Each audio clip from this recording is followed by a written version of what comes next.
Friends. You know, when you just like start off your day and you're just like already mad and you're just like, why am I even mad? Why am I feeling this way? And clearly everything you do is like making you upset. But not only that, it's like affecting the way you treat your kids.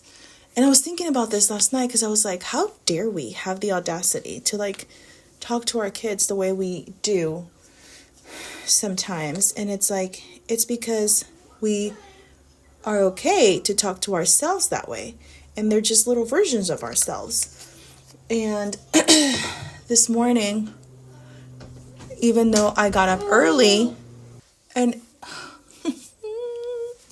you know, where you're just like, God, like, what is the damage? And I was thinking about it today because I was like, okay, I have all these things to do. These are all good things. These are things I prayed for, right? So why does it feel so heavy? And then yesterday, I just started feeling like, this is feeling heavy. Like, this is feeling like I have to work. And I was talking to the Lord because I was apologizing to my kids about how I was talking to them. I was repenting for the Lord of how I was treating them. And then Proverbs 10:22 came to mind. And it says that the blessing of the Lord makes a person rich and he adds no sorrow to it.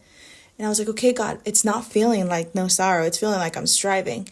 And I just felt like the Lord was asking me to pause. And then I was like, Lord, why do I still feel like there's a residue? And he's like, because there is. And as I thought about it, it was because I felt guilty for acting the way I did while I still felt like I wasn't measuring up. And I was portraying it onto my kids because they're like little versions of ourselves, right? And whenever they act out, it's easy for me to be like, you're clearly being bad. But even as I would try to like discipline them, I felt like, no, this is like misplaced actions. Like I'm portraying onto them. And the Lord was just like, it's you. You have to let yourself go. I'm not holding you to it. Your kids have clearly let it go. You need to let yourself go. And I feel like that's sometimes the hardest thing to do because we're upset at our decisions and we deflect them and portray them onto other people. And then we're like upset at them. And really it's because, and it feels so right because the feeling feels so intense and so real, but it's because it's at us. And as I was talking to the Lord about it, because I was like, okay, so I feel that, so I need to forgive myself. So, I don't know about you, but something about like, and maybe this is why we're like this with people, because of some measure we use on ourselves, we use on others. And it's a little different when you're like, oh, I forgive myself, but nothing on the outside has changed. Like your day still looks the same. Your bed isn't made. Your clothes aren't made. You're running late for work. You haven't completed this task. You're chasing over here. And it's like, okay, so why does me saying I forgive myself and making this conscious decision of like, I'm going to forgive myself, how does that change my day? And the Lord spoke to me. He's like, because it's a mindset change. Because now, regardless of what it looks like, because now we're working in the realm of faith, right? Regardless of what it looks like, I made the heart posture to turn around and go like stop my day and position myself to conquer the day differently.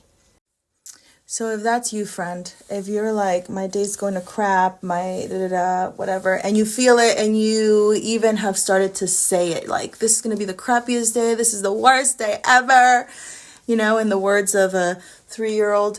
But I want to encourage you to, stop confessing that, because you're speaking in, right? There's power of life and death in your tongue. And I just want to encourage you to like stop. And if there's any like place that in your heart you have to forgive yourself, like do so. What is that? I think it's, I don't know what it is.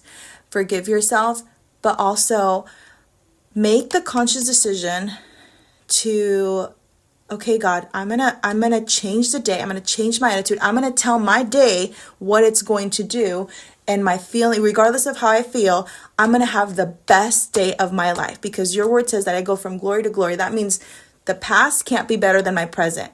So I pray that helps. And for all the mamas who like just find themselves like literally on the last leg of grace, they have to extend to their kiddos. I just want to encourage you to take a deep breath. Let it all out. Remember that these are the blessings that you prayed long ago for.